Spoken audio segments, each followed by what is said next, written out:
Boa noite, família Cefac. Boa noite, Brasil querido. É muita alegria nós estarmos reunidos para um estudo do Evangelho. Eu vou contar para vocês uma experiência que eu passei há algum tempo atrás, quando eu procurava lugares para ir no período do Carnaval. E me disseram de um local que era uma reserva ecológica. E eu fiz o contato e recebi o roteiro para chegar até esse local. Quando eu olhei no mapa, achei que seria simples e fácil chegar até lá, por esse roteiro. Mas qual não foi a minha surpresa que o caminho era estrada de chão, com muita poeira, tinha que passar por alguns regatos rasinhos, mas eu tinha medo de atolar o carro, e foi muito difícil o trajeto até esse local. Mas, meus amigos e minhas amigas do Cefac, irmãos de uma maneira geral, quando eu cheguei nesse local, que alegria, que paz, que serenidade que eu encontrei. 700 hectares de mata preservada, águas cristalinas, alimentação natural, saudável, lugares para meditação. Então, foi um prazer muito grande chegar àquele local e eu até me esqueci de que tinha passado por tanta dificuldade para chegar até lá. Agora eu vou compartilhar minha tela. Os bons espíritos e a doutrina espírita nos asseveram que nós vamos encontrar lugares paradisíacos quando nós progredirmos, quando nós nos melhorarmos, quando nós seguirmos os roteiros estipulados pelo Evangelho. E Emmanuel, no livro A Caminho da Luz, nos assevera que os evangelhos constituem o roteiro de luz e de amor, por meio do qual todas as almas podem ascender às luminosas montanhas das sabedorias dos céus.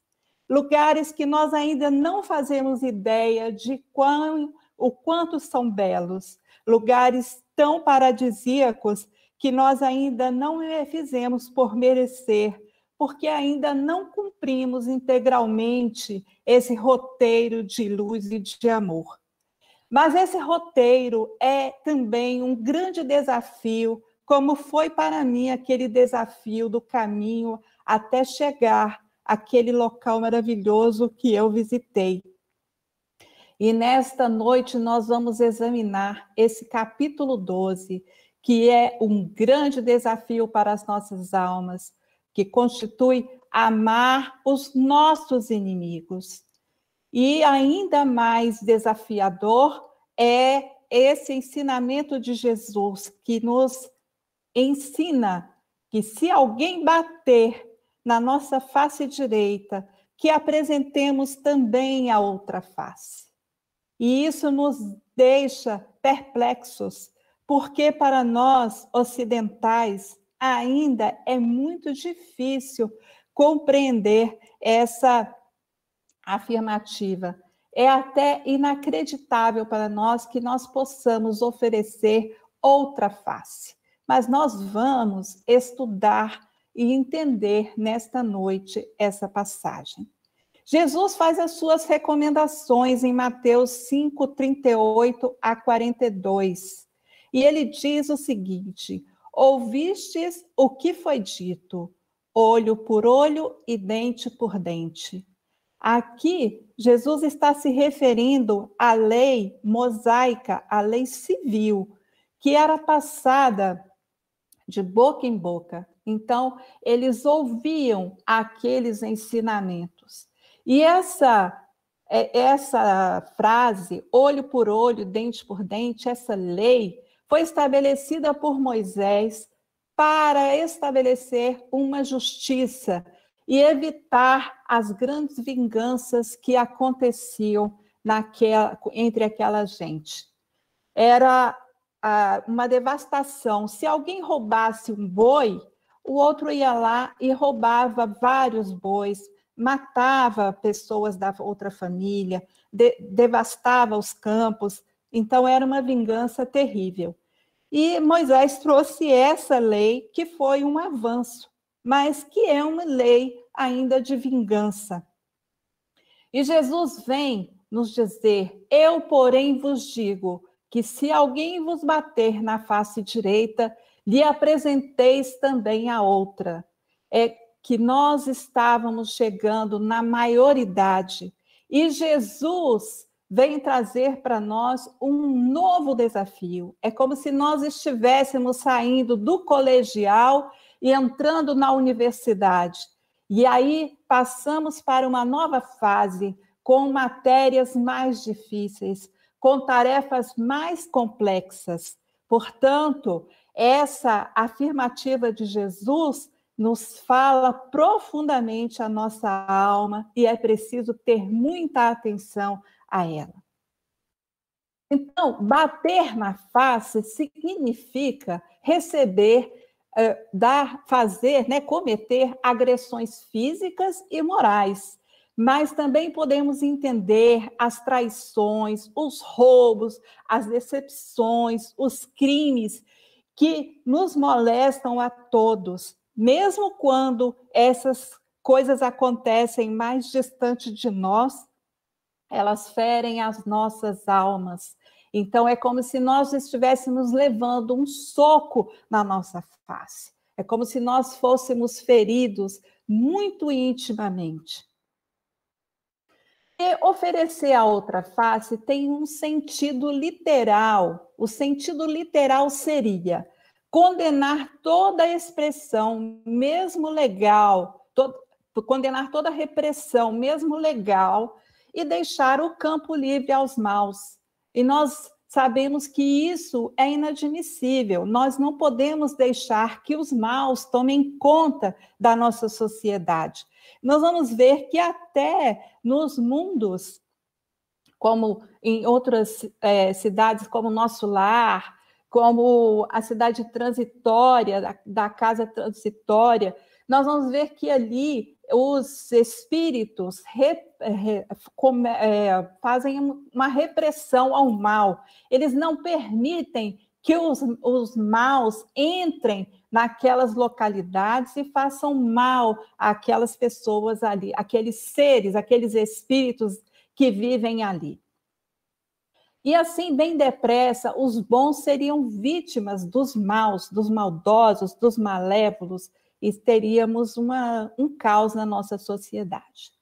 E o próprio instinto de conservação, que é uma lei da natureza, impede que alguém estenda o pescoço ao assassino. Inclusive, o ato de revidar, muitas vezes, acontece de forma instintiva, e nós precisamos aprender a controlar esse instinto, que é uma inteligência rudimentar, mas precisa ser controlada para impedir que coisas terríveis aconteçam.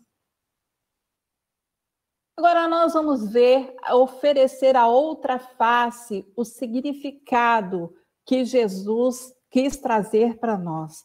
Ele afirma sobre outra forma que não se deve pagar o mal com o mal.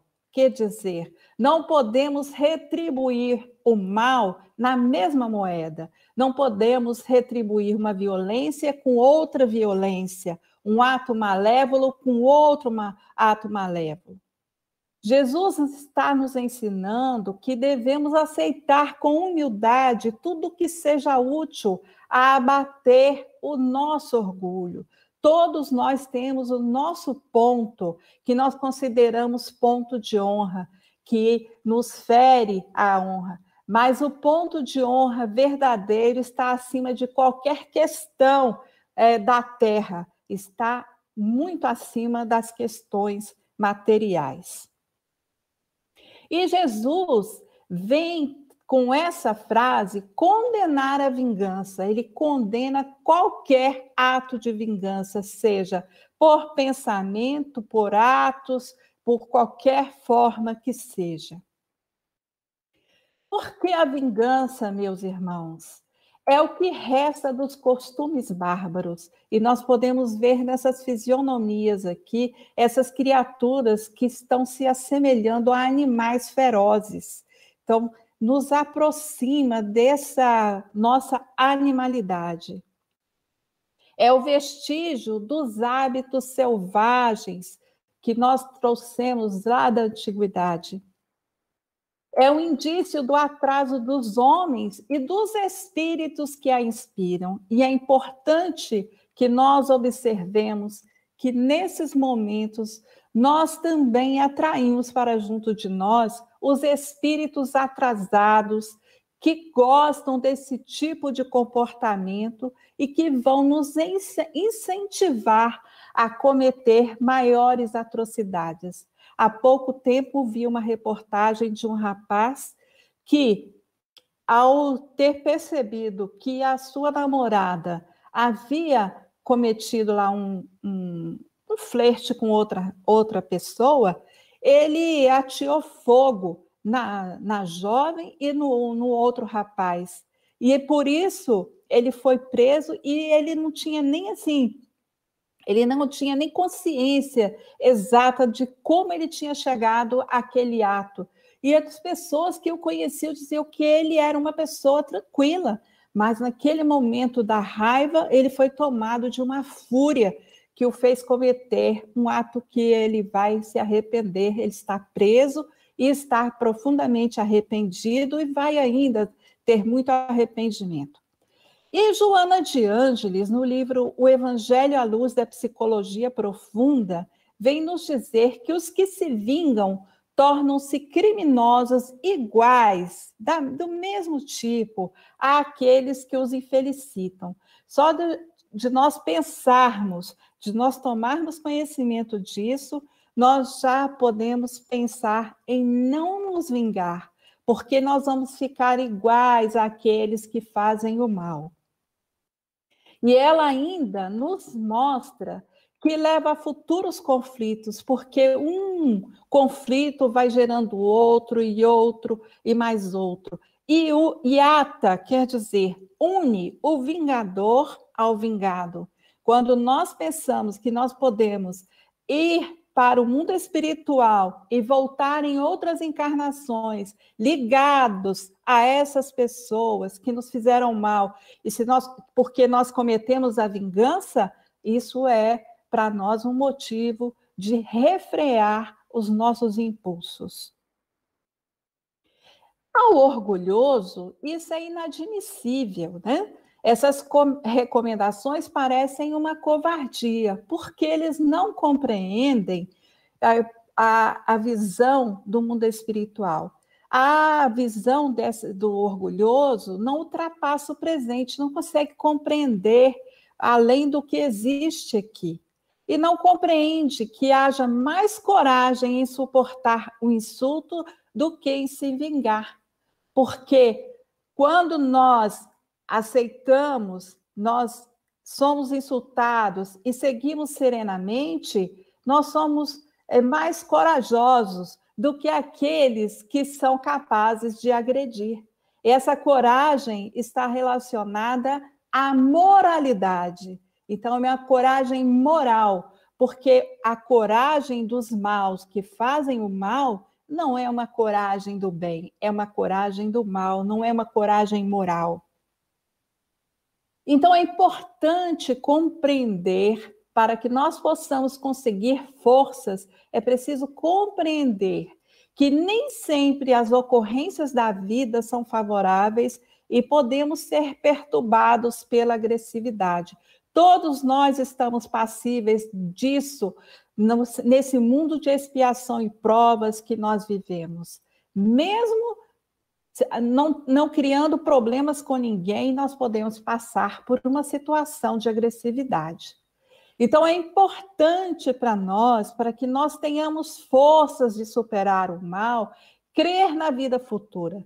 conhecer essa vida futura, entender que existe algo além dessa vida e estender os nossos olhos para essa vida futura, que é muito melhor, é a verdadeira vida, onde há justiça verdadeira, onde os maus não predominam, onde os maus não mandam, e é a vida futura que nós, se nós cumprirmos o roteiro de luz que Emmanuel nos fala lá no A Caminho da Luz, nós vamos adentrar uma vida melhor, mais tranquila, mais feliz.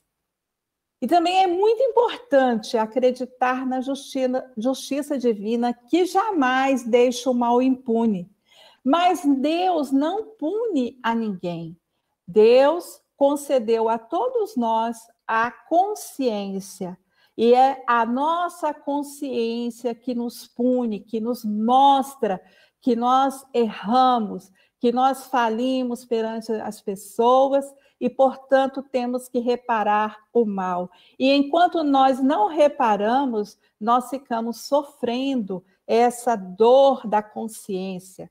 Esse sofrimento nos leva há muito tempo para a restauração.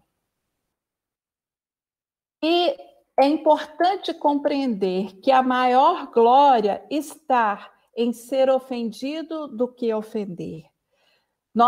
Quando nós somos ofendidos, muitas vezes estamos colhendo aquilo que semeamos no passado. E os que ofendem estão plantando e colherão em um futuro aquilo que estão fazendo contra nós. Então, é importante a gente compreender e sentir isso no fundo das nossas almas. É importante também entender que é mais importante, é a maior glória em suportar uma injustiça do que praticar alguma. E aqui nós lembramos de Sócrates, quando ele estava na prisão, preso injustamente, foi procurado pela sua esposa, e a esposa disse a ele: mas você, Sócrates, foi condenado injustamente. E ele responde para ela: e você queria que fosse justo? E ele é morto, ele continua ali na prisão, ele é morto, mas ele é recebido por Jesus nas glórias do céu, porque ele cumpriu ali, ele manteve a serenidade perante os seus ofensores e enfrentou aquela injustiça de cabeça erguida.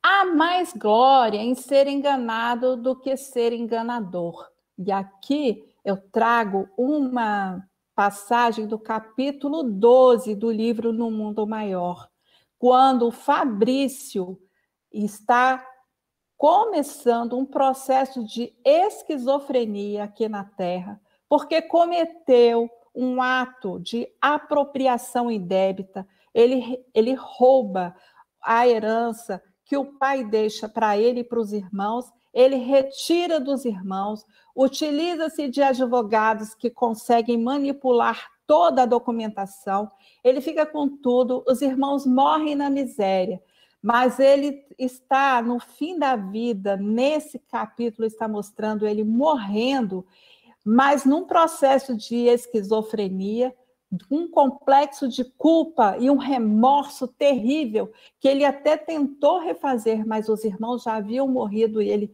não pôde refazer isso nessa terra. Então, nós podemos ver aí um enganador que enganou a todos, enganou a justiça, mas não enganou a si próprio.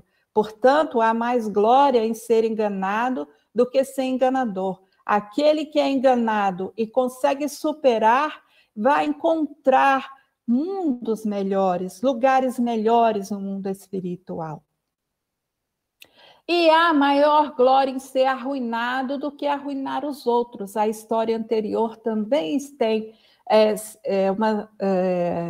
um respaldo aqui, porque ele arruinou a vida dos irmãos, mas a sua vida interior, ele ficou com todas as riquezas, tinha uma vida abastada, mas ele interiormente ficou arruinado e não conseguiu superar esse remorso que queimava e corroía sua alma.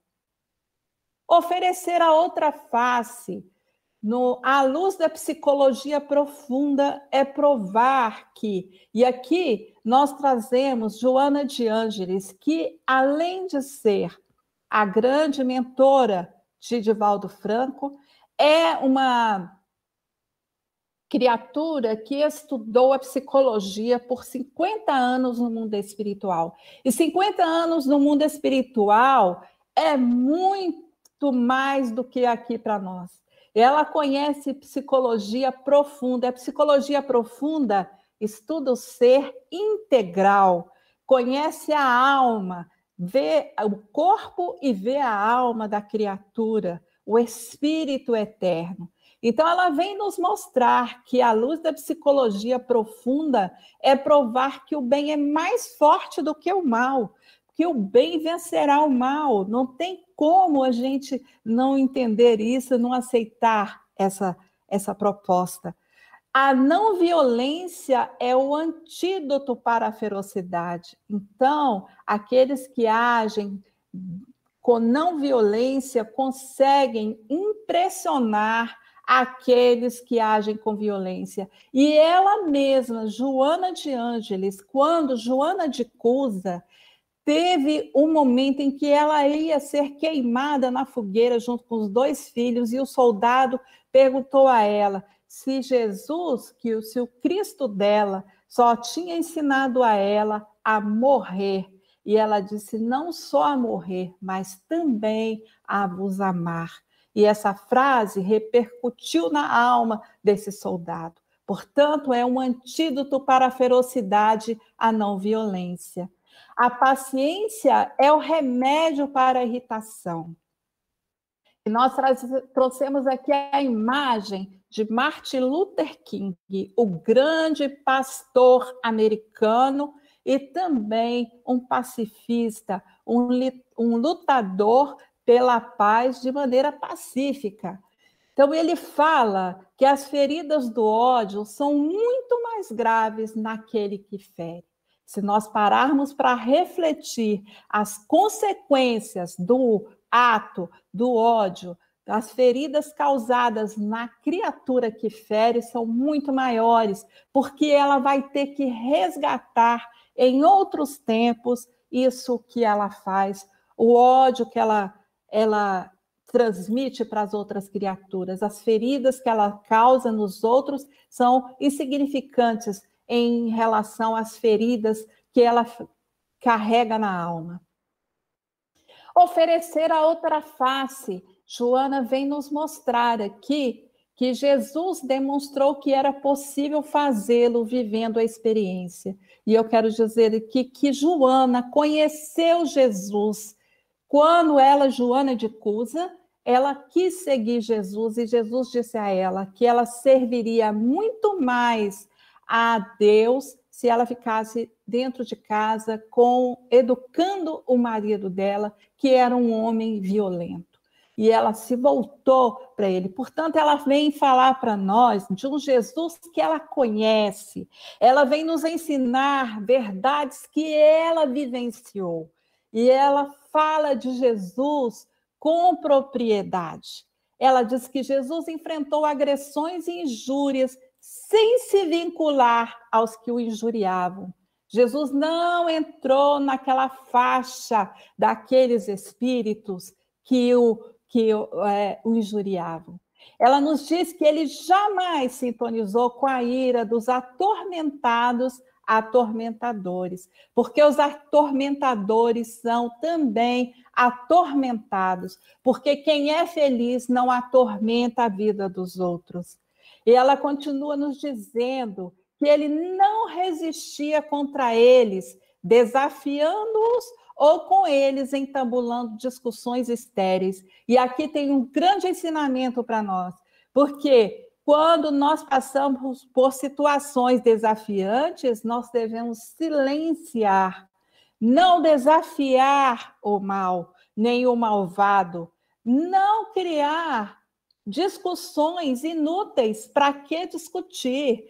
Inclusive, na internet, nas redes sociais, discutir para quê? E essas discussões são inúteis, são estéreis. E nós podemos parar para pensar também que muitas vezes nós ficamos discutindo até mentalmente, falando, pensando, elucubrando, não é? Então, nós podemos aprender aqui com Jesus a não resistir ao mal sem desafiar os malvados e nem criar discussões inúteis. E ela diz que ele suave passeava sua presença entre os bafios doentios. Os bafios são bafos mesmo, mas isso de doenças da alma. Eram as injúrias, os impropérios, os insultos todos que eles cometiam contra Jesus, e Jesus permanecia suave e sereno. Agia incorruptível, mantendo a serenidade diante de todos. E ela ainda nos diz que a imagem de Jesus é a de um triunfador, tornando-se o exemplo que conforta e o roteiro que conduz ao porto. Ele é o roteiro para nossas vidas, para as nossas almas. Se nós quisermos alcançar as regiões sublimes, as regiões celestiais, as regiões da paz, mesmo que seja aqui na terra, internamente, a paz interna. Jesus nos ensina isso.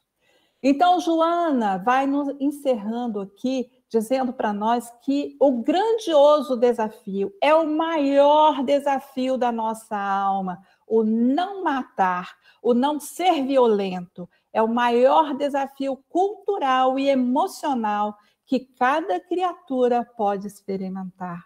E cada um de nós sabe o desafio que é para nós não responder, não magoar, não responder na mesma moeda, não pagar o mal com o mal, mas sermos de acordo com Cristo, para que nós sejamos vitoriosos. E ela nos mostra que vitorioso é somente aquele que se vence interiormente, mesmo que vencido exteriormente, mesmo que para a sociedade nós sejamos injuriados, nós sejamos execrados, sejamos tidos como covardes, mas o que importa é estarmos bem conosco mesmos, serenamente. E para encerrar, ela nos deixa esse conselho amigo. Ao seres alcançado por qualquer ocorrência que te golpeie a emoção, quando nós formos feridos nas nossas almas, nos nossos sentimentos mais íntimos, nas nossas emoções, que nós, ao invés de reagirmos, devemos mostrar a outra face, a face do amor, da compaixão, da misericórdia, agindo com serenidade e encerrando o ciclo do ódio. Que a doce paz do nosso Mestre Jesus permaneça em nossos corações, hoje, agora e sempre. Graças a Deus.